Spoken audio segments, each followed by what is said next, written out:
Bye-bye. Next up for discussion is the Thanks, transit financing report. Sorry, yeah, we have Stephen Febble. Yeah, Marshall, did you want to introduce this? And, sure, yeah, I'd be happy to. And Stephen, I just want to make sure you have screen sharing, right? So you should be able to share your presentation. Okay, good. So yeah, good evening, everyone. I'm Marshall Distel. I'm on the transportation side of things here at the CCRPC. And over the past year, we've been working in partnership with GMT and VTrans and Stephen Falble of Stedman Hill Consulting on a study that's analyzing different approaches to financing public transit in Vermont. The current system that we have is heavily reliant on local property taxes, which is problematic for a variety of reasons that Stephen will address in his presentation. Other reasons that we were looking to reevaluate the funding was to find opportunities to support permanent fare-free transit, and also just identifying new opportunities to generate additional resources at a local level that would serve as match for increased federal funding from the infrastructure bill. So we've shared the results of the study with a variety of stakeholders, including both the House and Senate transportation committees, and we look forward to sharing it with you tonight as well to hear your thoughts. So I will turn it over to Stephen now. Thanks, Marshall. I'm going to share my screen. And I assume everyone can see that. Okay. So this is not a very long presentation. There's only 7 slides, but there's a lot of material to cover. And so we hope to give it a full treatment and then have a good discussion afterward about ways to improve the method of funding public transit in not only Chittenden County, but statewide. So this study, which started last summer, had a main goal of finding a sustainable source of revenue to maintain current service, as well as to leverage new federal funds to increase transit access for all Vermonters. As Marshall indicated, the current funding mechanism reliant on property taxes, as well as the state transportation fund, has often been running into trouble, not only in the urban areas, but in rural areas where property taxes are very much constrained and under many demands for local services. And in Chittenden County, there have been efforts stretching back to at least the 1990s to find alternative ways of funding public transportation at the local level. And most of these studies in the past said, well, it's a real problem, but there's no really good solution, and here's a list of possibilities, and then nothing happens, and then the study's redone a few years later and comes to the same conclusion. So we're hoping this time, with this confluence of new federal funding and the effects of the pandemic and the fare-free status and all sorts of issues coming together, that we can try to solve this problem once and for all. The scope of the study was to conduct research on the means of funding public transit around the country and around the world, to consider replacement for or supplement to these existing revenue sources, the local funding, as we said, based mainly on property taxes, state funding from the transportation fund, as well as fare revenue, which has been suspended on a statewide basis since March 2020. The study was also intended to consider public-private partnerships. It had a scope in Chittenden County, as well as looking at other parts of the state, the more rural areas. And the end product was a series of options for the Vermont legislature to consider, not necessarily one specific recommendation, but a slate of options with an evaluation so that the legislature can work through committees to decide which way to go and to try to take action on this. Before we get into the substance of the study, there are a couple of principles that the report discusses, and these apply to the different means of funding public transit. So there's the SEP, or someone else pays principle, versus the WAPOL principle, or we all pay a little. And a lot of the prior studies going back to the 90s ended up with recommendations to say, well, we should raise the rental car tax, or we should raise hotel taxes because somebody else pays those. No, that's not paid by Vermont residents, it's paid by tourists. And the result is that if you try to raise a lot of money through those kinds of taxes and fees, they end up being quite high and have negative impacts on tourism. And so those were not implemented. In opposition, the WAPOL principle says rather than try to focus taxes and fees on certain populations, what if we spread them broadly? And so it turns out that if you do think of broadly supported public transit, that the fee for any individual turns out to be very little. For instance, total local funding statewide was about $6 million. And with 600,000 people in the state, it works out to about $10 per person per year to replace all local funding. So we're not talking about a lot of money if all Vermonters participate in that. A second principle that comes up in the discussion of various alternatives is that regional transit systems generate benefits regionally. And this gets to the idea that the traditional funding mechanism at the local level has depended on whether a town has a bus route running through it or not. And if it does, then that town is expected to pay a portion of the local share for that bus route. And if a town doesn't have a bus route, then it pays nothing. But the benefits of transit don't apply in such a narrow way around a given bus route. Demand response service covers all towns in a region, and the benefits of transit in terms of supporting the economy and improving access to jobs and access to medical care really apply on a regional basis and not just to specific served towns or even the specific riders. It benefits everyone on a regional and indeed statewide and global basis by helping to reduce emissions. So those principles, you'll see them come up in some of the discussion as we go forward. So one thing about the WAPOL principle that we all pay a little is that it implies that if everyone's paying something for transit, then everyone in Vermont should have access to transit. Now, we know that only about a third of Vermont towns are currently served by a bus route. We do know that all Vermont towns have some access to demand response service, but there are eligibility restrictions to those. Specifically, you have to be age 60 or older or have a disability, or if you're a Medicaid recipient and you don't have a car, then you can have access to Medicaid transportation. Those two programs for the so-called E&D program and Medicaid cover the vast majority of demand response. And so if you don't fit into one of those two categories and you don't live near a bus route, then you could very rightly say, I have no transit access. And if we're asking people like that to pay, then we should be thinking about ways to expand transit access statewide.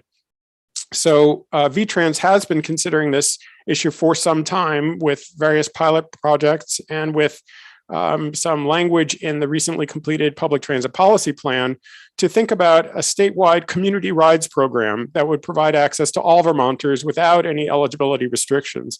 It would cover work trips as well as other trip purposes. And in order to do this sort of service in rural areas, which outside of the core of Chittenden County, we're talking about a very rural state, it would likely make extensive use of volunteer drivers, assisted by technology, similar to microtransit, which I can discuss more, but using smartphone technology and other technology to allow people to reserve rides in an on-demand basis rather than having to call a day in advance, which is the traditional way of doing it.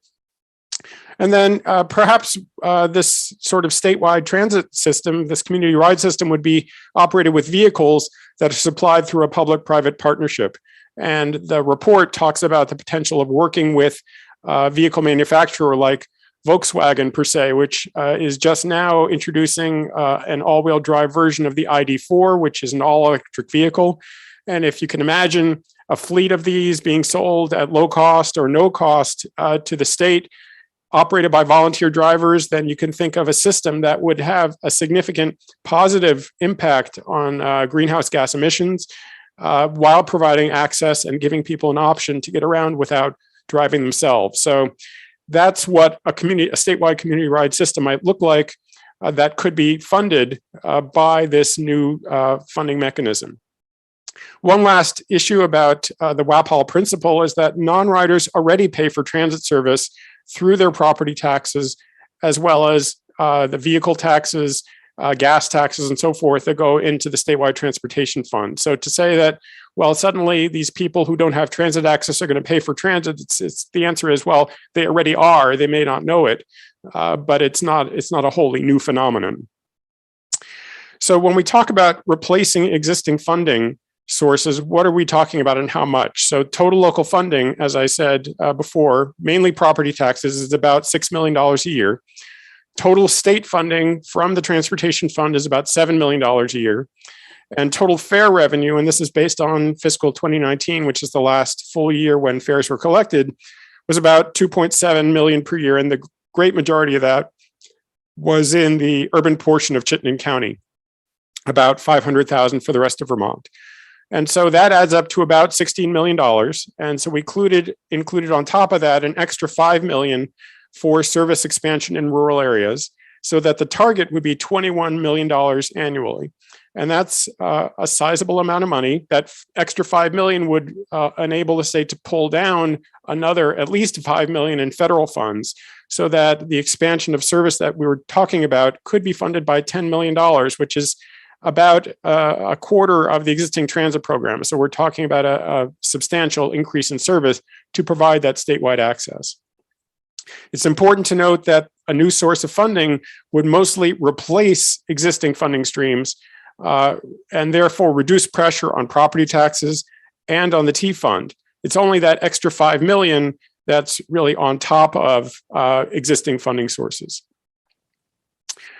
An important question that's discussed very much in the report, and it's come up in all the presentations so far, is whether public transit should be funded based on automobile-based fees, which has been the traditional source when it comes to state funding. The T fund is made up almost in equal parts of gasoline and diesel taxes, the purchase and use tax on vehicles, as well as registration and license fees. And these are all associated with cars. So in the literature, there's, especially in urban areas, a lot of discussion that, well, making driving more expensive by raising gas taxes or raising registration fees or other things helps public transit by making it more cost competitive. However, it's the case that these taxes and fees would have to be raised by a lot to have a significant impact on people's choice of mode. That raising a gas tax by 5 cents is not going to say, oh, well, now I'll take transit because gas is that much more expensive. And if you also think about where do people in the state have a choice between driving and taking the bus, it's really only a viable choice in the core of Chittenden County, where you have a lot of transit service. In the rest of the state, you might have no bus service at all, or just very sporadic hourly bus service, or once every half hour. So if we're trying to say, well, we're going to make driving more expensive for you, so you take transit, they'll say, what transit? And they'd be right to say so in a lot of the state. So for these reasons, we did not really consider raising automobile-based fees as the means of funding public transit in the new paradigm.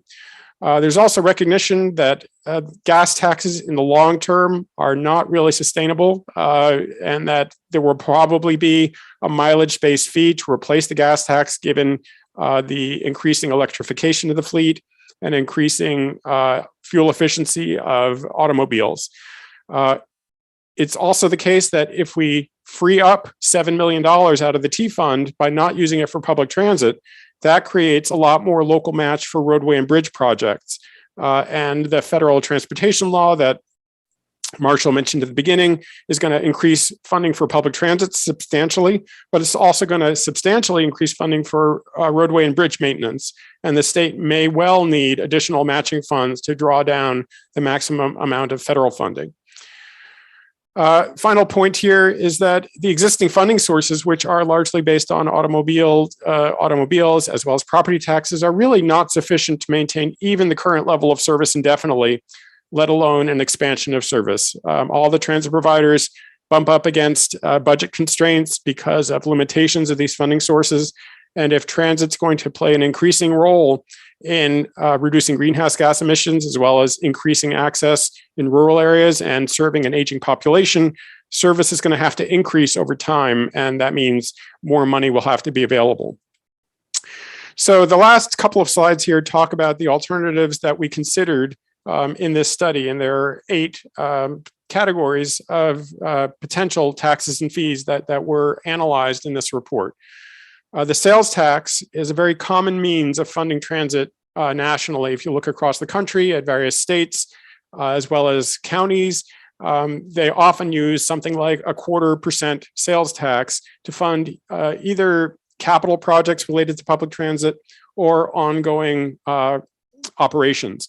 And as I said, this could be on a statewide basis, or a state could allow counties and cities to add a 0.25% sales tax to the state-based sales tax to generate funding for their local transit system.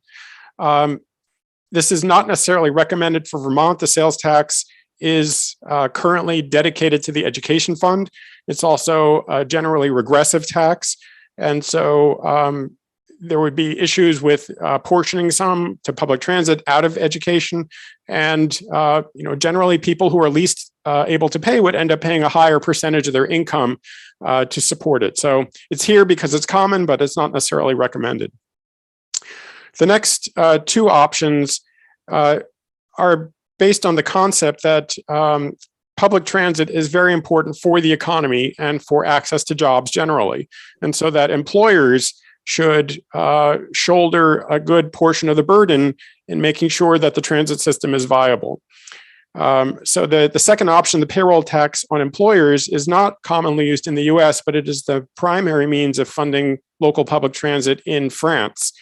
This is a tax that would apply to employers rather than employees, and it would be collected likely along with state unemployment taxes on a quarterly basis, and it would apply to all payroll for employers, and it could be restricted to employers with 5 or more employees and exempt the smallest employers. And the analysis did assume that.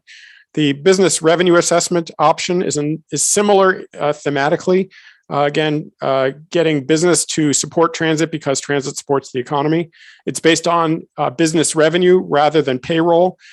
This is not one of the more recommended options because this would create a whole new administrative structure in Vermont and new reporting burdens for businesses because they do not currently report business revenue other than annually on their tax forms. Some states do this. In Utah, this is a means of funding local public transit, but did not rise to the top in Vermont. The next option is the county property tax. And the idea here is instead of applying property taxes at the local level, they'd apply at the county level and therefore spread the burden among all landowners, not just those in served towns. So this follows the WAPOL principle. It's a relatively stable source of revenue. It's a relatively progressive source of revenue. It's not necessarily politically popular because it would show up on people's property tax bills and they may not be able to tell the difference between a local property tax and the county property tax. And there's also administrative issues because county property taxes currently fall under the jurisdiction of the side judges in the judicial branch, and the legislature would have to take action for another administrative body to set these taxes, impose them, and deal with the revenue. The next option is an income tax. This is perhaps the most progressive option, but we judged it very challenging politically. The income tax would not have to be raised a whole lot to be able to generate the $21 million we're looking for, but the legislature probably every year is bombarded with advocacy groups to say, well, if you only raise the income tax a little bit, you'd be able to fund our very worthy cause and it would be great and it's progressive. And the legislature generally says no to everybody because the legislature feels that income taxes are high. They're certainly perceived to be high and that they don't want to drive affluent families out of Vermont. So while it's true that we could raise a lot of money with a little more money, a little higher rate, it's probably a non-starter when it comes to the legislature. The next option is a utility fee. And this came up because part of the analysis of fare free service that was done over the last couple of years looked at a peer system for GMT in Corvallis, Oregon, where they eliminated fares and made up the revenue by imposing a fee on customers' utility bills. And it was a relatively small fee, something in the order of $3 per household. And that was enough to generate substantial revenue to supplant the fare revenue that they eliminated. In Vermont, we're thinking about this as an option for a couple of reasons. Energy use is certainly tied to greenhouse gas emissions. There is a tie-in between transit and energy use, especially as the fleet gets electrified, beginning here in Chittenden County and now in Rutland. Utilities are required under their Tier 3 requirements to fund projects that result in reduction of greenhouse gases, and transit projects certainly would qualify there. But it's also the case that a utility fee would satisfy the WAPOL principle, and it would be relatively small. We're talking about something like $3 per month for residential users on average, and for commercial industrial users, about $14 per month. And those fees would generate the $21 million. So everyone would pay a little bit, and it would generate a sufficient amount of money. The last two options have to do with real estate transactions. One is the property transfer tax. This is a progressive tax. It does apply in the long run very widely, but in the short run, it applies only to people who are buying real estate.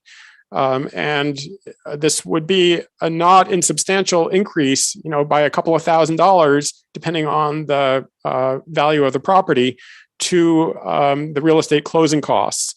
And while some homeowners may, say, "Oh, well, that's just one among so many closing costs," and may not notice it, it's not a small amount of money,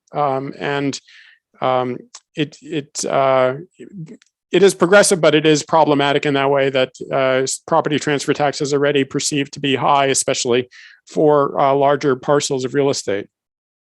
The last one on the list here, the mortgage recording tax, is on the list because it's used right next door in New York State to fund public transit. It's also progressive, but it may miss out on the wealthiest individuals who may buy real estate without a mortgage at all. But as with the property transfer tax, in New York, it tends to be sort of hidden on a closing statement, along with all those other lawyers' fees and other transfer taxes. So they have been successful there in using it to fund public transit on the local level. The last slide here looks at all of these options and scores them according to 4 evaluation criteria. So the 4 criteria are the stability of revenue. It's something that we would want to see in a revenue source, not one that goes dramatically up and down with the economy, but something that will be pretty stable year to year. The second criterion, ease of implementation, has more to do with administrative implementation. Is there a means of collecting these funds that does not require setting up whole new agencies or whole new reporting mechanisms? So you can see the sales tax scores a +2 on this because it's just a matter of changing the rate from 6% to 6.25%. No new administrative burdens are involved. The third column, or the third criterion, is political feasibility. That's self-explanatory. We talked about that with the income tax, which is rated a -2 here. You can see none of them are rated anything in positive territory for political feasibility, because nobody likes to pay more money generally, but a couple of them are rated at neutral. The payroll tax on employers and the utility fee. These are judged to be either not applying to individuals, as in the payroll tax, or with the utility fee so small, $3 a month, that it wouldn't generate a huge amount of blowback. So, for instance, I just saw in my Green Mountain Power bill that they're planning to go before the Public Utility Commission next month and argue for a rate increase of $275 per month. And I don't know if this is going to generate any negative press or anything. It will likely be approved. And so this kind of, that's all we're talking about is 25 cents more than that to fund all local public transit. So if that kind of rate can just sail through, I'm not sure it will, but it probably will, then it seems that a small increase in utility fees for public transit could also be politically feasible. The last criterion is equity, having to do with whether the tax or fee is progressive or regressive. You can see the various scores there, with sales tax getting a -2, most of the others being either mildly or strongly progressive, getting +1 or +2 ratings.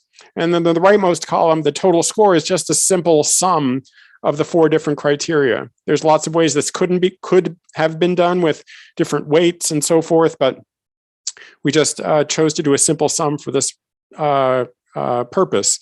And you can see that if you compare the numbers in that final column, the utility fee rises to the top with a +4 rating, with the county property tax next at a +3, and then several others are in the +2 or +1 range. The final thing I'll mention about this table, as we go back to the left, is what is the rate or tax rate increase we're talking about for these different options. Sales tax, about a 0.25% would raise all of these would raise $21 million. Payroll tax and employers, we're talking about 0.2%. With the business revenue assessment, we don't really know for sure because we don't know what business revenue is, but presumably business revenue is more than payroll, so that the rate would be less than 0.2%. County property taxes would go up about 23 cents per $1,000 of value. The income tax would go up by only 0.05%. The average income tax paid by Vermonters is in the range of 4%. So we're talking about moving from 4 to 4.05. Like I said, a small increment, but that's what everybody says. The utility fee, if we did it on a per kilowatt hour basis, would work out to about a half penny per kilowatt hour to apply to residential and commercial users, not to industrial users who use a lot more power. So that would be a much smaller fee per kilowatt hour. Property transfer tax would be 0.55%, which is not insignificant since the regular property transfer tax is around 1.5%. And then the mortgage recording fee would be about 75 cents per $100 in value. So I've given you a lot of information, talked for a while. I will leave the presentation up for the moment in case people have questions on it, on specific things, and then we can take it down and continue the discussion. But at this point, I'll open the floor. Stephen, Bard Hill from Richmond. I have a question. First, I really like this kind of table with the Bardock policy analysis because it lets people make their judgments. But I was pondering the values here because if I were scoring some of these, I probably would have come up with some fairly different values. So I guess a question about process. How did you assign the values in this evaluation table? Well, I made them up and then I ran them by Marshall and Charlie and the rest of the steering committee. Said, what do you think? Do you agree? And then we made some adjustments. But generally, the steering committee was comfortable with this. But I certainly agree with you that other people might have different opinions about how to rate these things. It's not there's not some objective, obvious, clear standard for this. Dana from Charlotte. Getting back to the volunteer driver concept for the rural areas, I'm just wondering how realistic that is and whether there are models in other states that have been successful. We hope that it's realistic. I mean, certainly there are plenty of volunteer drivers in Vermont now who are providing that service for elders, for people with disabilities, for Medicaid recipients. Now, whether that can be expanded into this kind of statewide community-rise microtransit project, that remains to be seen. We'd need a lot more volunteers to sign up. The public transit policy plan discusses this in some detail. And I saw Kurt is on the call because last year I did a study for the Tri-Town area, Jericho, Underhill, and Cambridge, and talked at some length about a volunteer-based microtransit system for the Tri-Town area and whether that could be a sort of a pilot project for this on a statewide basis. Technologically, there's no reason it couldn't work. Microtransit works thus far, at least in the GMT's pilot project, with professional drivers. but there's no reason that volunteer drivers couldn't have a tablet in their car, tells them where to go to pick somebody up, tells them where to go to pick somebody, drop somebody off. And I've talked to microtransit vendors as well. There's no technical reason why it couldn't work. It's just a matter of whether there would be enough volunteers out there to do that. And, you know, I can't tell you for sure one way or the other whether that's true, but that's the concept anyway. Garrett has his hand up. Two things. One, as a model, I'm not positive it's still running, although it may be, but for many, many years, there's been this has been all private, van running from the Bristol area, Bristol, Lincoln, may have gone as far as New Haven, to Montpelier. And people have chipped in every year commuting over in the morning and back. Oh, it also included Starksboro. And that, I know it ran for at least 15 years because they went through a couple of 3 different vans. So there is some history of that working here. Although that one, as I said, was completely private. One other comment is the utility fee concept. I would have to say that from my point of view, that's every bit as regressive as sales tax. I don't think there's a person in the state that doesn't have electricity. Well, of course, there are people who don't. 99% of the folks in the state have electricity. And, you know, the fact is that lower income often have poorer insulation or iffy heating systems and end up adding in electric heaters. I would say that particularly if it's per kilowatt hour, that could very well be considered very regressive. A straight monthly fee like the $3 would be a little less regressive, but I would really change those numbers around on utility. Okay, I appreciate the point. There is some discussion in the report that the lowest income Vermonters currently receive assistance with the utility bills through the larger providers, and that could apply here as well, so that there could be some income sensitivity that could apply. Bard, I see your hand up again. Yeah, thanks. You know, I was pondering the same thing about the utility subsidies, but then, you know, wherever subsidies end, there's something we typically think of as a benefits cliff. So you're doing fine until you hit that point, and the person who's just above that feels like they're getting whacked. So that's sort of one of the political and financial things and all this.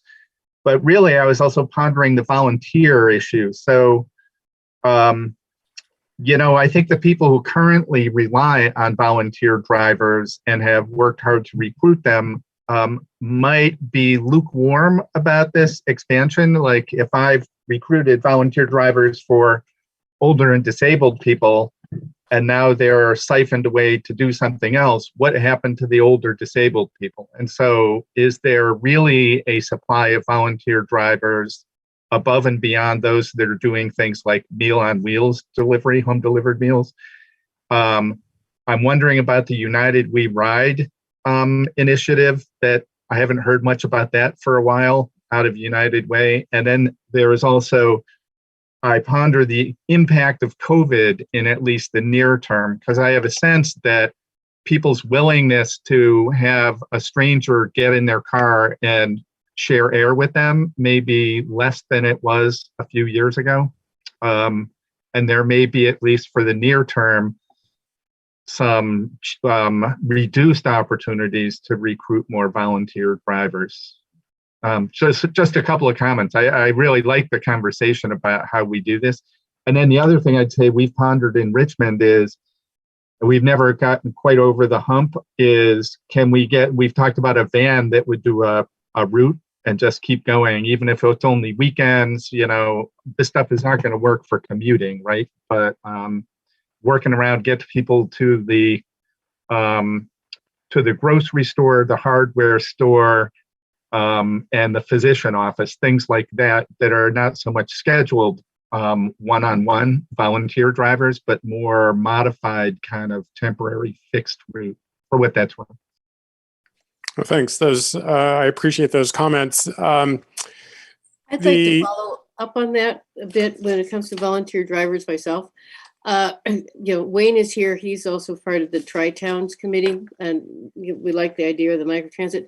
But with a volunteer driver, are they just thinking about the car insurance? Are they getting somebody providing a van, or is it going to be their own car? I mean, then you change into all of a sudden the volunteer driver is putting out a whole lot of money in terms of extra insurance and everything else on it, but wear and tear on the vehicle. I just wonder how it makes more sense if it's a professional person in some ways. Yeah, I mean, the report does not work out all the details of this concept. And if Volkswagen, for example, could be convinced to sell or give, a few hundred electric cars to Vermont, then for a volunteer driver to get mileage reimbursement, they would have to have some sort of ownership stake or lease those vehicles. And so there's lots of details to work out. Insurance is not one of the biggest issues because volunteer drivers are currently covered by an umbrella insurance policy by the Vermont Public Transit Association. So that's not a specific issue, but there are certainly details that would have to be worked out if this kind of statewide community rides program were to come about. Thank you. Dan has a comment, I can see. Yeah, quick question. Does the report talk about impacts on the gig economy, the Uber and Lyft drivers? Not specifically, but Uber and Lyft drivers could participate in this microtransit service if they wanted to act as drivers like that. And, if certain riders were willing to pay for those rides, it's not been decided whether it would all be fare free or whether some rides would cost or some rides wouldn't. There's lots of potential options there, but I would certainly say that if there are Uber and Lyft drivers, especially in Chittenden County, where the majority of them are in Vermont, that they could be included in the system if they wanted to opt in. But they'd have to be paid, right? Otherwise, why do it? Right. Yeah, but then okay. the question is, what's the funding source? I mean, they get paid by somebody, not necessarily by the rider. But if we have this, $10 million in funds available, then they could get paid through that means. Thank you. Any other questions or comments? I have just a clarifying question up front. By the presentation, it looked like the only improvement in transit service was looked for in rural areas. Did I misunderstand that? That wasn't meant to be conveyed, that only in rural areas would more service be provided. Now, certainly we want to focus on that because rural areas have no service now, but the availability of that extra funding will help to sustain existing service and allow for service expansion. The 21 million is said, well, that's where we're going to start, but that'll allow us to draw down more federal funds. And, if it's $3 a month now for utility fee, and we can raise that to $3.25 in a couple of years, that will generate additional funding and help to support bus services in all areas.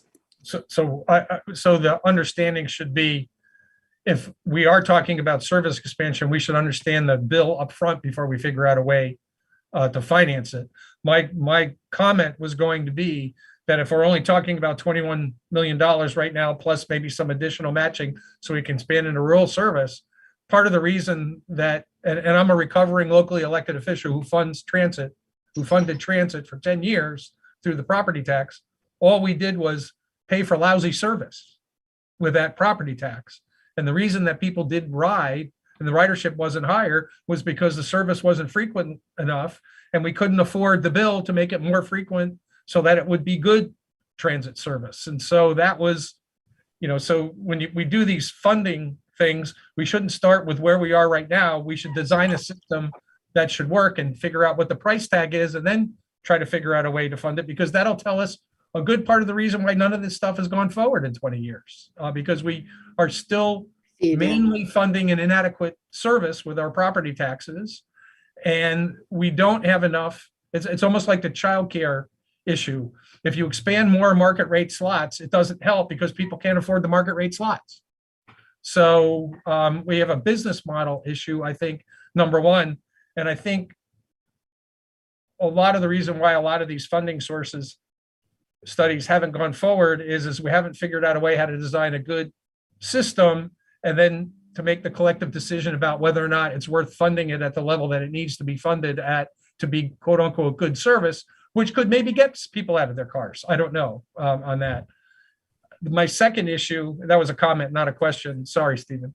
My one question is, my one suggestion is I think on the property transfer tax and the mortgage recording fee, your 0 or neutral sustainability score on that, it's actually worse than sales and use tax. And the evidence that I guess I would say is that gross property transfer tax revenues in Vermont for fiscal year 2018 were $40.9 million. And by 2021, they had risen to 73.9. So they're highly volatile. They're highly driven by crazy things that happen in the economy cyclically to a much greater degree than even sales and use tax, because the sales and use tax actually went from about just under $400 million in 18 to $507 million in 2021. Those are actual numbers. And the last year was a year with COVID. So I don't think they're neutral. I don't think the recording fee would be neutral, because if they follow real estate markets, they're highly volatile. They should be almost a -2, because they go up and exaggerate the ups, and then they come crashing down. I guarantee you, we have a full real estate cycle once every 18 years. I don't know if we want transit funding to be subject to that, because they collapse as much as they go down. Thank you, Jeff. I see Dan has his hand up. Yes, thank you. Kind of piggybacking on some of what Jeff said when he was referring to the transit system that's provided, at least in Chittenden County, and ridership. There are many issues, Steve, that go into this whole thing. That, factors such as the weather we're talking about. People taking the GMT bus have to stand on the side of a road in freezing cold weather, wait for a bus for whatever time. I mean, I know with phones you can kind of time it approximately when they're going to arrive, but it's very difficult. And, the fact that you get on this bus that may not be able to stop exactly where you want it to go. There's just a lot of things that play into it. I look at the bus often as I go into Burlington for work every day, and a lot of times I see very few riders on the thing. It's expensive for the amount of people that are using it, I think, personally. As we go into the more rural areas outside of Chittenden County, or even some of the towns within Chittenden County, the ridership obviously would decrease because of fewer people, but the distance traveled required to get them to where they need to get, whether it's a doctor's appointment or shopping or what have you, is much greater. So fewer people and greater cost, for the ride, for the transportation, and then getting along back with the whole thing of Volkswagen up, providing these electric cars.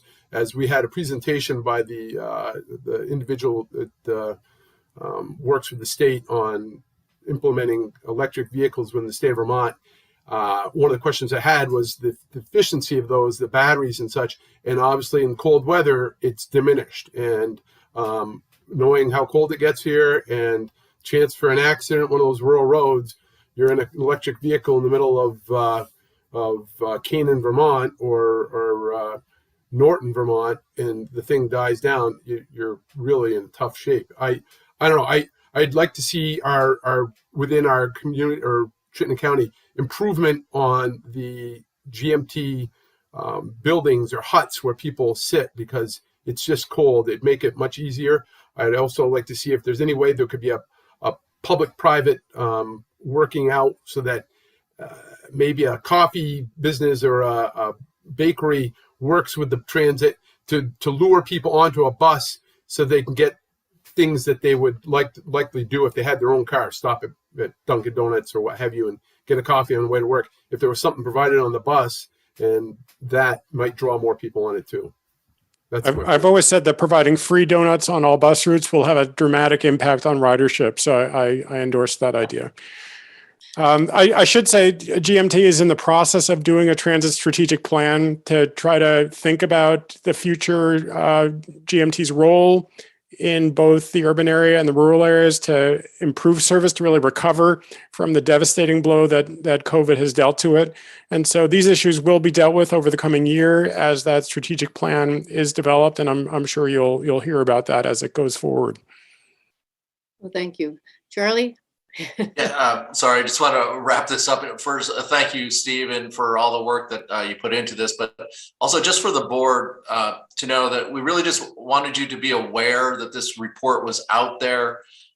We really did it to give some options to the legislature. At least I personally believe they're going to run into some issues in the next year or two with having enough local match for the transportation funding that's going to be available from the federal government. So even though we've been very focused on transit, it's really just kind of part of the whole pie. And they may come back to some of these revenue options. I don't think they're going to really address it this year, but next year. So I think we're more planting seeds, and we'll see which ones, if any of these, take root and grow. So stay tuned on that subject, I think. Hopefully they'll fund the transportation bill that they've authorized. We hope that they will. And that's, thank you, Jeff. And Congress needs to take some further action. Yeah. Well, knock on wood. but you're right. All of a sudden, we've had some great discussion, but we do have the even bigger one on the I-89 2050 study that's next. Yeah, so I'm going to turn this over to Eleni and Jason, but I am going to run the show for them, or at least push the button when they say to.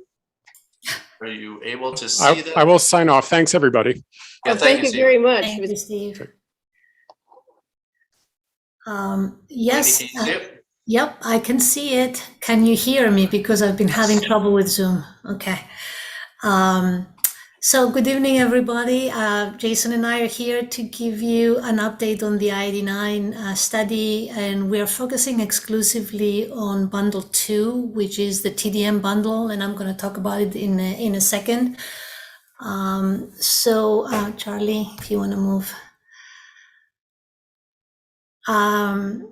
So I'm just going to provide a very brief project background, just to see where we are in the entire process. It's been a very long study, and hopefully we'll wrap it up this summer. But I'm just going to provide that very brief background. I'll talk about a focus group that we put together back in the beginning of the summer to help us develop bundle 2 and the TDM bundle. Talk about a couple of evaluations. We hired RSG to help us develop a strategic model to assess investments and policies to meet some of our goals for bundle 2. And the major goal is to decrease VMT and greenhouse gas emissions, as well as do a telework evaluation. Basically look at data pre-pandemic, during pandemic, post, and then just have some maybe future scenario for the post-pandemic world. How many of the employees will be teleworking by then? And then Jason is going to take you through the model evaluation and results. And then we'll just finish up with the advisory committee action that they met last week and took action on bundle 2 and next steps. So you have seen this slide before many times. It has been updated, to correct some of the timelines, as well as some of the subtasks under each of the task. We are now squarely in task 5. We had finished task 4, as you remember. We presented the interchange evaluation back in the spring of last year. So we are now identifying alternatives and evaluating alternatives under each bundle. And I'm just going to go over the bundles in a second. And this task is going to take us probably to the end, maybe like late spring, early summer. And we'll come back to you sometime in May to provide the results of those evaluations. And so I talked about 5 bundles. So these are the 5 bundles. We are again focused on bundle 2 today, which is we call it the TDM Bike Ped Transit. And TDM stands from Transportation Demand Management. And as you can see, it defines there, this is kind of like the park and rides and the ride sharing and the telecommuting, which is kind of, we did a separate evaluation I'm going to touch upon in a second. But, once we develop this bundle 2, the idea is that we're going to be using this bundle 2 as the base for the subsequent bundles 3, 4, 5, which actually we're going to bring the interchanges that we discussed last spring, and we just basically we selected some preliminary designs of those interchanges for 14, 13, and 12B, and we're going to be adding those to the bundle 2 to run and see the results of that modeling exercise. So I think I covered what I want to say here. So if you want to move on. So I mentioned it, at the very beginning that in the beginning of the summer, we basically formed what we call an ID9 TDM focus group. And as you can see, we had a representation from in like a variety of organizations, agencies that help us basically define bundle 2. And as you can see, we had representatives from the Transportation Equity Coalition, municipal representatives, staff from VTrans, as well as GMT, CADMA, Local Motion. We invited BED to join us because they have done some strategic planning, for their purposes, and we wanted Jennifer Green to just provide us some input on that. We also have Conservation Law Foundation, Sustainable Vermont, Transportation Vermont join us. And we got really invaluable input from all of these people through 3 meetings between summer and fall. So the actual, the role of the focus group was to, as I said, assist us with defining bundle 2, but they also acted as the advisory committee for the strategic model, which I'm going to just talk about in a second. They also, so they help us inform the policies to include in the investments, as well as the assumptions and the values, or the levers that we needed to pull within each of those, policy packages, and we'll talk about it in a second. They review results from the strategic model, as well as the telework evaluation, and also they provided us a direction on which policies to move forward and which policies to make it into bundle 2. Starting with the telework evaluation.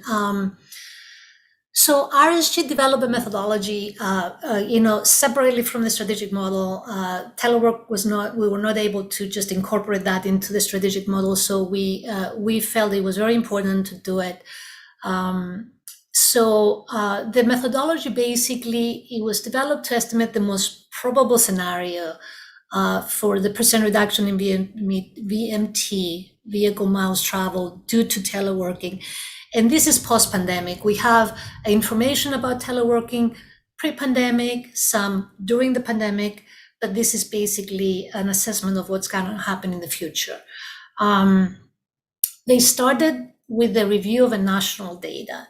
And what they looked at is the teleworking trends for 3 work categories, what they call professional, mixed, and on-site. And I'm going to just show a slide in a second that basically tells what jobs are under these categories.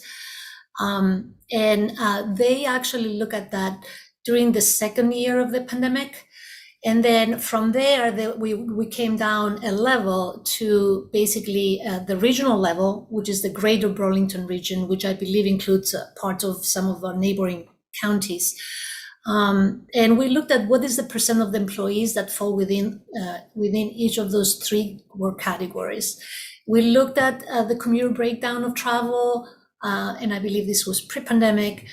And then we basically investigated 2 future scenarios, and we selected what we think is the most probable one. So on the left, you can see like a list of jobs that we included under each of the categories that I mentioned before, the professional, the mixed, and on the on-site. And on the right, you see the percent of, like jobs within our region that fall within each category. And I think one of the takeaways from the pie chart on the right is that, almost 50% of our employees are working for jobs that they require them to be on site. So that would be very difficult for them to telework, for those jobs. And I think if we want to move forward, Charlie, I mentioned that we looked at the commuter travel breakdown, and pre-pandemic, the vast majority of people commute full-time, 74% of it, and only 9% telework full-time. And then you have like people that basically work from home, like 1, 2, or a few days a week, and that's your hybrid. That's your 17%. So we developed 2 scenarios for teleworking, as I said. The first scenario, we basically increased the telework participation by 50%, which we think it's a doable and aspirational kind of scenario. And if you do that, then you decrease or you reduce your daily commuter VMT by 11%. And that is a subset of all the trips, right? We're talking only about commuter trips and commuter VMT here. So scenario 2, we looked at a very aggressive scenario, 52% reduction in daily commuter VMT, and it was based on the very initial pandemic data that we had.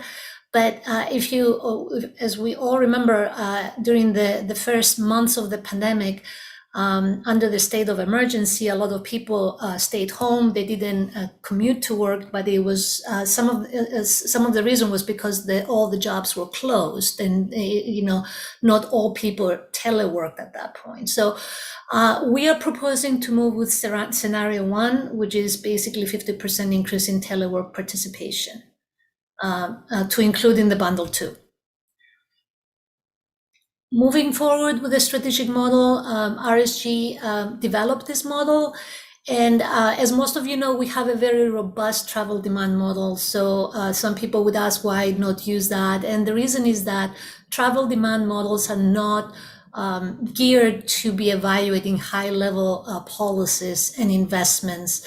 And strategic models are the best tools to do that. So for our purposes, for the ID9 and for bundle 2, our goal was to reduce vehicle miles travel, VMT, and GHG, greenhouse gas emissions. And the strategic model was, again, one of the best tools that we can use to do that. It is an econometric model. It is not, it does not relate. I mean, it doesn't have a transportation component into this model, but it is very sensitive to a variety of policies and investments. It looks at multiple modes, and very importantly, it looks at how pricing affects travel. And we're going to you're going to see the results as we actually play around with different kind of, policy changes for gas tax, carbon tax, VMT tax. So this is a very high-level summary of the strategic model process, and this is specifically for the ID9 study. So for other types of studies, you're going to have different goals, but you always start with your goals. And for us, for the bundle 2, is to reduce VMT and GHG, as I said before. And then what you do is like you choose the different areas, we call them key drivers of change, that basically will have, changes within those areas, and policies and investments within those areas will have a major effect on your goals. So you're going to help you achieve the goals by making changes to investments within these areas. And then you develop your investment packages. Within those packages, you also have different levels of investments. And Jason is going to go through our assumptions that we did and we brought into the model. And of course, you have your outcomes, and you can define your outcomes, at the end, after you run the model. And just before I hand it over to Jason to talk about results, I just would like to let you know that the strategic model area, it includes, of course, Chittenden County, but we also included the 5 counties around Chittenden County so we could capture the commuter sheds and those trips that they come from the outside the county into Chittenden County, especially for work. With the caveat that within Chittenden County, we had a lot more specificity in our data, a lot more granularity in our data, because we had a lot more data with the travel demand model and other data available to us. So with that, I will pass it along to Jason to talk about the evaluation and the results, and then I'll come back in the end to discuss, next steps. Okay, thanks, Eleni. And you can hear me, right? Yes. Great. It's always great. Okay, the next, I would say 8 or so slides are going to follow this similar format. So just to get you oriented as we walk you through the scenario testing structure, we have levels on the left. That's the 1 through 4. And then we have our policy or investment options, the 6 options across the top. So starting on the left with land use and community design, going all the way over to commercial vehicles. And you'll see there'll be different levels underneath each of those policy or investment option. And then at the end, the strategic model runs all the possible combinations of those, and it spits out somewhere north of 400 different scenarios that you could take a look at. So starting with the base, it's our Metropolitan Transportation Plan. And you all know that, but for the millions of viewers watching at home, that's our long-range transportation plan that looks out to 2050. And some of the highlights from that are that we're calling for 90% of our household growth in our areas planned for growth. And those are the beautiful blue areas on the map on the right. Also calling for significant expansions to infrastructure for walking and biking, transit route additions and increases in frequency, increased participation in transportation demand management, such as the services that CATMA has to offer. And lastly, on this slide, we're calling for 90% of personal vehicles, which includes light trucks, are electrified by 2050.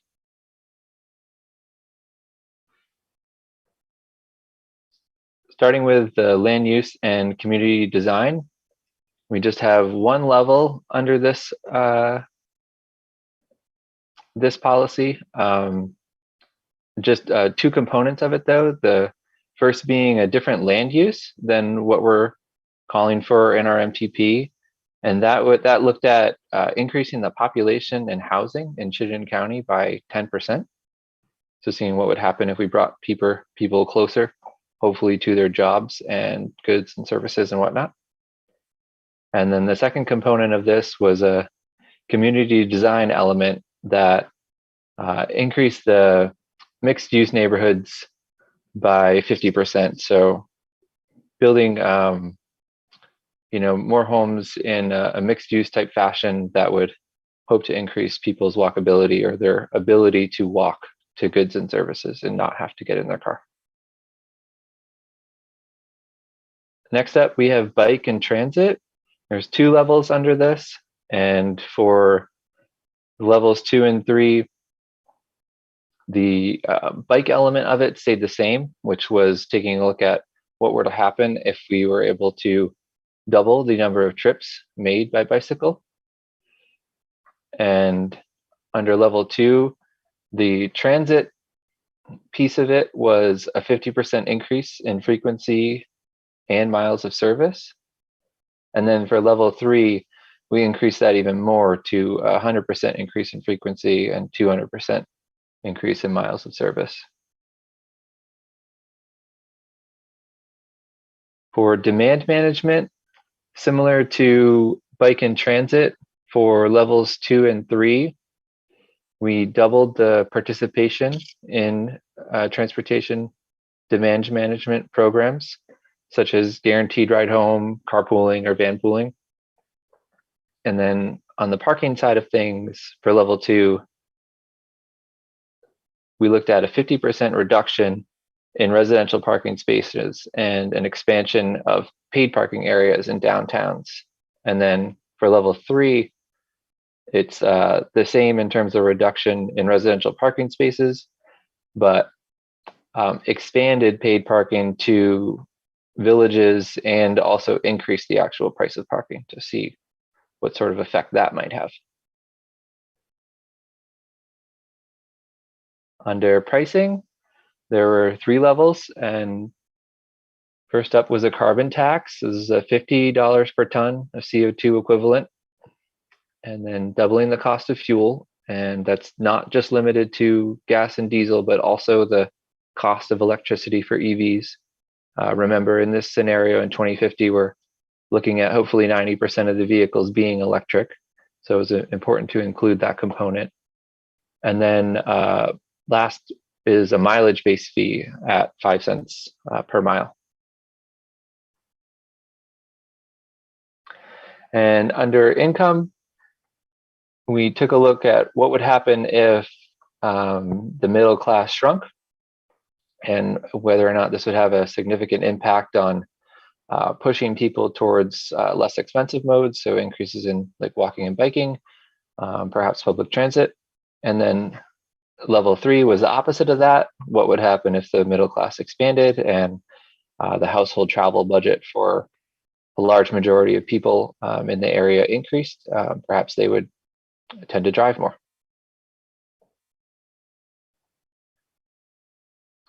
And lastly, we looked at commercial vehicles, which only has 1 level that we looked at, and that decreased the cost of ride hailing. If you're not familiar with that term, think of taxis, Uber, or Lyft type services, and also increased the amount of electric vehicles, making commercial vehicles 95% electrified. And when you put it all together, these are all the different levels under each of the policy and investment options that we looked at.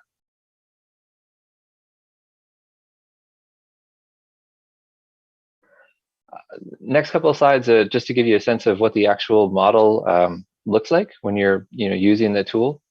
And so up across the top, you'll see the 6 policy and investment options that we just kind of walked through. And then below that, you'll see the model outputs. So right now you'll see it's showing all 431 scenarios. And those are all the different bar graphs that you see on the bottom for like transit trips, walk trips. DVMT is daily vehicle miles traveled. You'll see that for per household and in total. And you'll also see on the right side, you'll see the air pollution emissions and a couple others in there as well. It's important to talk about how we use this. It's a model. It's not a prediction or a forecast of the future.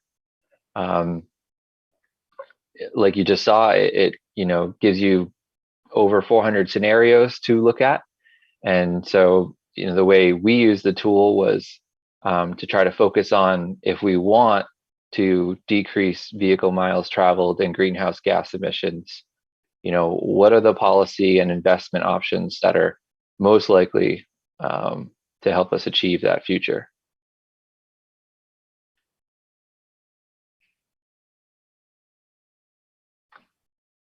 So this is insight to how you can use the tool.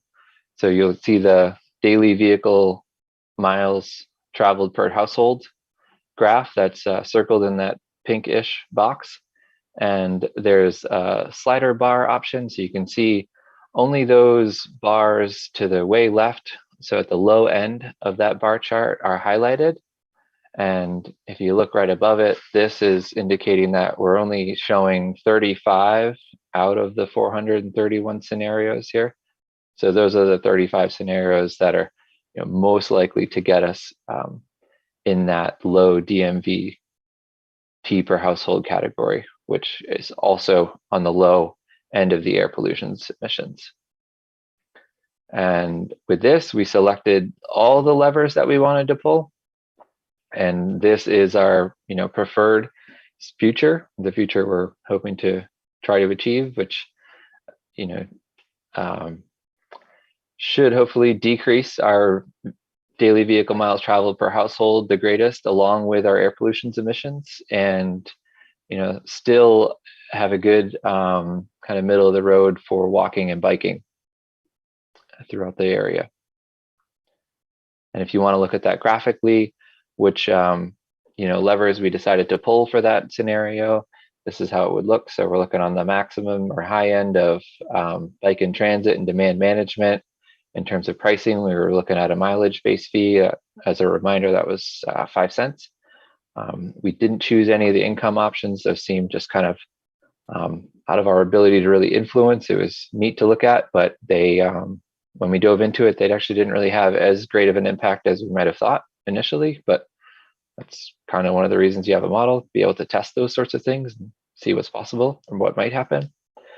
And then, increasing EVs, but not decreasing the cost of ride hailing services. That did serve to increase VMT and also severely decrease the amount of walking and biking in the area, which, as you can imagine, would lead to a whole host of other health-related issues. Only last thing I want to highlight is that we kept it to our base land use. We did not choose to pursue the 10% increase in households in Chittenden County. It definitely had some merits, but we think we were a little too ambitious and started to get into some politics issues with the amount of household growth that we were looking at. So we decided to just leave that one alone. Thank you, Jason. This slide basically says pretty much what the previous slide said, but this is a list of the recommended policies and investments to be included in Bundle 2. So just to reiterate, we are increasing teleworking by 50%. That was scenario 1 that I talked about a few slides ago. The MTP land use density, it is 90% of households in existing developed areas or areas planned for growth as we know it. And that is the MTP. So this is our current kind of like land use goal in the MTP. But we're not there yet. So we are almost there, but we're not there. I believe we're in the 85 to 87% right now of new households getting built into the areas planned for growth. So we have a little bit ways to go. We are including doubling the trips made by bike, tripling the transit service and improving the frequencies, like reducing the headways. We are doubling participation in TDM programs like, carpooling, van pooling and car sharing. And we're increasing the cost of parking. And very importantly, we are actually moving away from gasoline taxes and any others and moving to the mileage-based fee, which is 5 cents per mile. And if we actually accomplish all of this, our model estimates that the total VMT reduction will be between 10 and 20%, which is substantial. But again, just so we are all clear, this is an aspirational model, and this is something that it's a challenge to the community, and it's something that most of these things need to happen to have that major reduction in VMT. They all work together.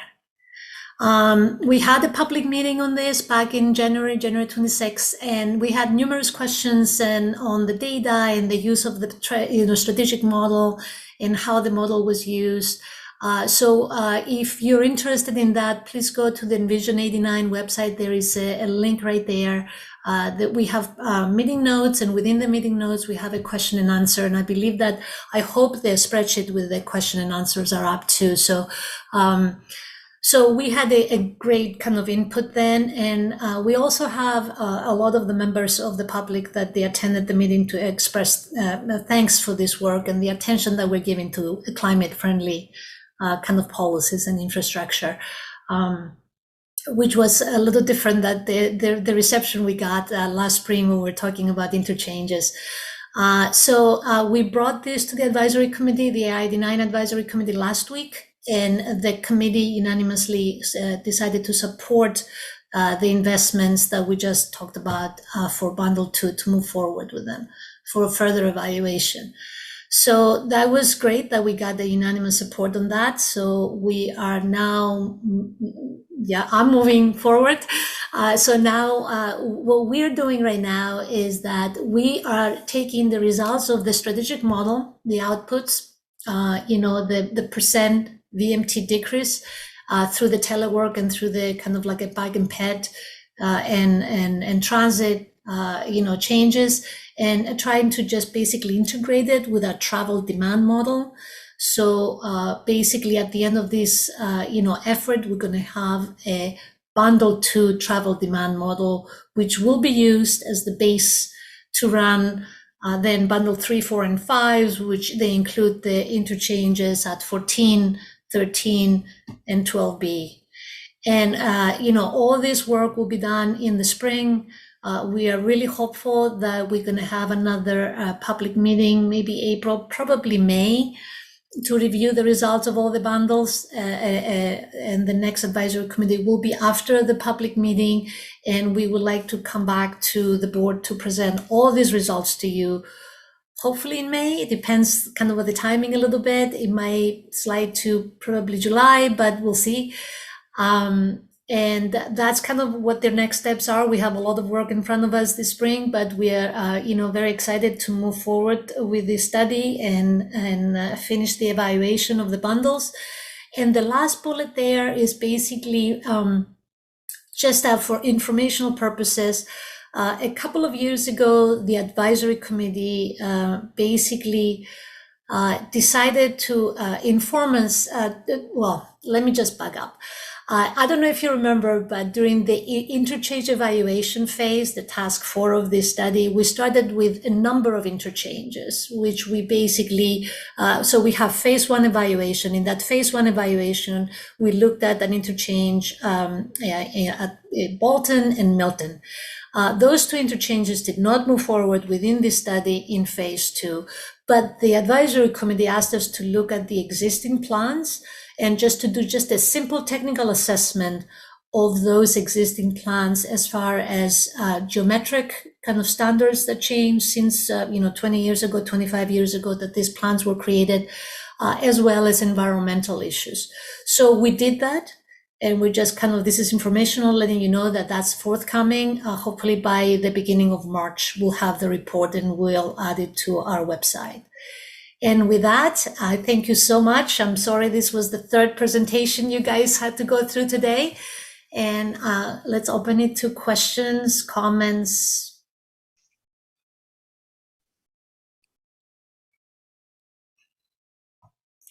Dana? Dana has one. I'm just sort of curious. A few years ago, I read an article that said that there was a precise gallon per mile an hour, not mile an hour, but a point at which there was like $4 gas or $5 gas or $6 gas. It actually change human behavior and get us out of our cars and into ride sharing and public transit. And so I'm wondering if like $6 a gallon, that's sort of where California is headed soon. And is that like a crazy notion? If we get to $6, $7, $8, is that going to get us out of our cars, or is that like a valid metric at all? Yeah, so I don't know if $6 is the magic number, Dana, but I feel like, yes, like basically increasing the cost of driving, pushes people to other modes if they have available other modes though. And that's a big if. And the other issue that as we're moving into EVs and the push to move away from gas power, like gasoline power vehicles, then we need to have another way to pay for our infrastructure. That's why I think that the VMT tax or the mileage-based fee is probably a way to go for the future. But I think, yes, the answer is yes. I don't know if $6 or $7 or what is that magic number. Yeah, thanks. Jared? Helps if you unmute. Many parts of California are already well over $5. And it is restricting vehicle miles traveled. Unfortunately, they do have much better public transit in those areas where the prices are high than we do. And to be able to pull raising the gas prices that much off, you have to have both good public transit and alternatives for people, or you end up hurting the people who can least afford it. And we don't have that in Vermont. Maybe sort of close right in Burlington in the cores, but nowhere outside of that where public transit is really a viable replacement for a car. And the transition to electric, that's an expensive transition for many people as well. And you look at the people who are driving, particularly Teslas and the like, but even the Leafs, they are not, generally speaking, low income. So the trick is how to do it so that it doesn't adversely impact those who can least afford it. My 2 cents. Thank you, Jared.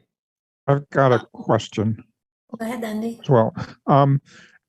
In your study, did you look at all about the viability or the impact of self-driving vehicles?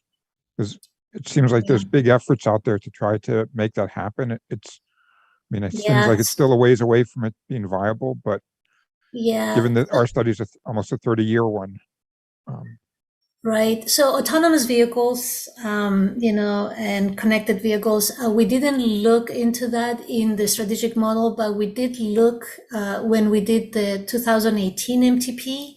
Remember, we did like a number of scenarios, and we did 2 scenarios with autonomous and connected vehicles. And it really is, kind of a where, if the autonomous, is it going to be a shared mobility, or is it going to be everybody's going to have their own vehicle? And that is a big if. We don't know. If it's a shared mobility, if it's an autonomous vehicle, that is probably going to be decreased VMT, maybe. But if it's definitely going into like an individual, each one of us has their own autonomous connected vehicle, then it's not going to help us. It's actually going to hurt us, because those vehicles are probably going to be going back and forth, even empty. So we haven't looked, we didn't look into the autonomous vehicles, but it's something that we're definitely going to be looking into when we are updating the MTPs in years to come. Okay. Thanks. Yeah. Sure. Any other questions or comments before we move on? Well, thank you, Delaney. We've had some really interesting presentations and comments and discussion tonight. So even though we're probably running late, but it's interesting. Okay. Thank you. Moving on, it's the appointments to the Basin Water Quality Councils. Yeah, this is, you should have a memo in your packet. Sorry, we're looking back at mine, and sorry, sidebar, apologies for all of the presentations tonight. I know that was a lot. Sorry, I'm trying to scroll through the packet to get to the right page.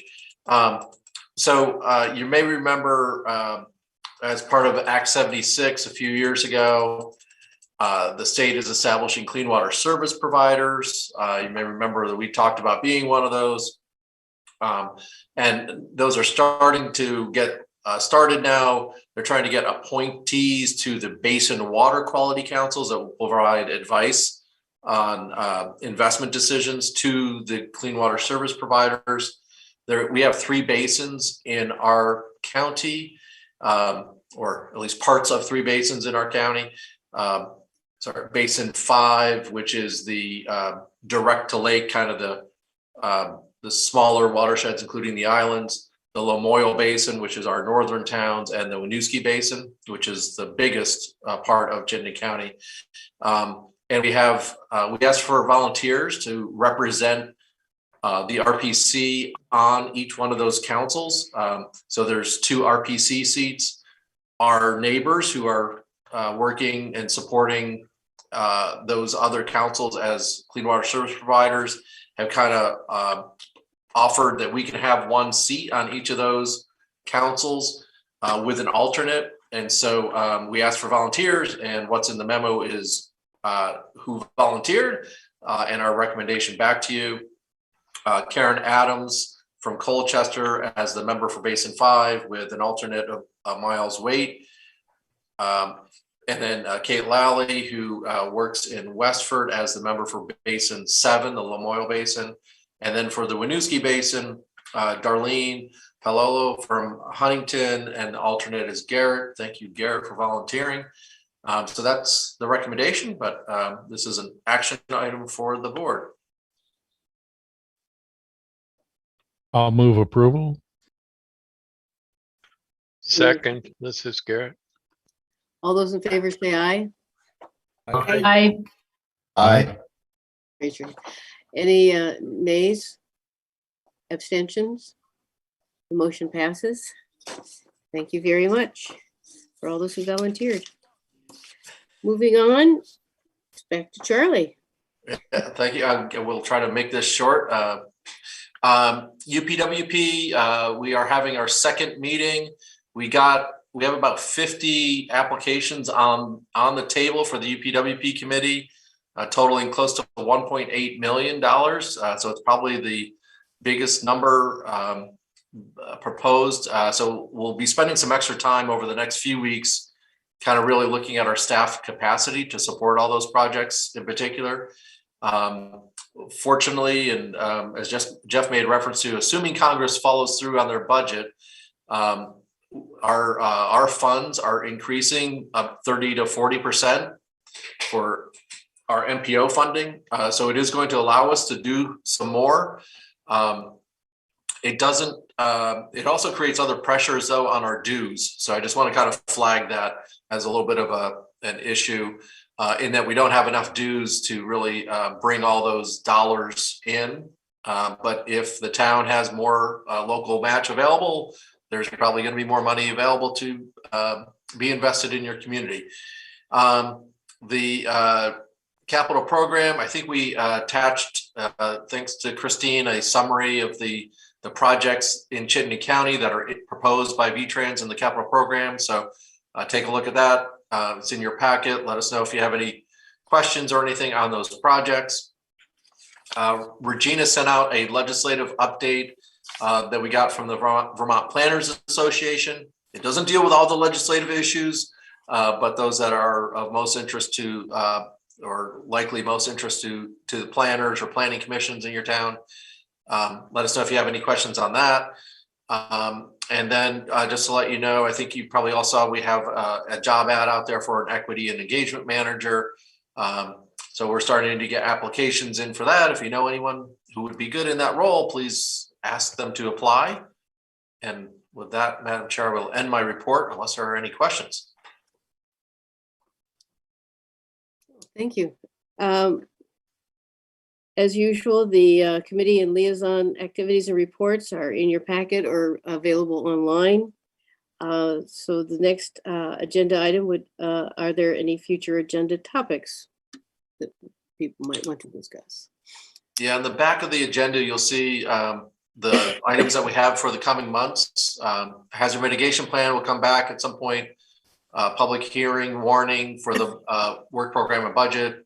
The board development committee going on FY23 nominations, and then we'll see if the comprehensive economic development strategy or the ECOS annual report are ready for next month. But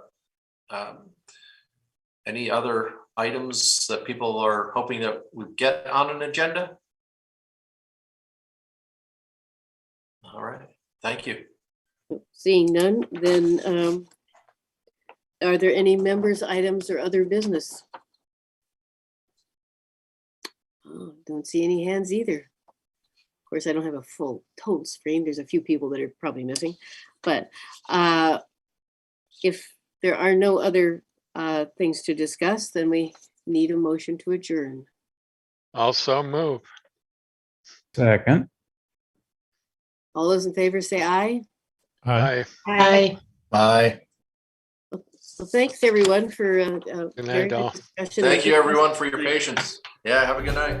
Thank you. Thanks, everyone. Have a good evening.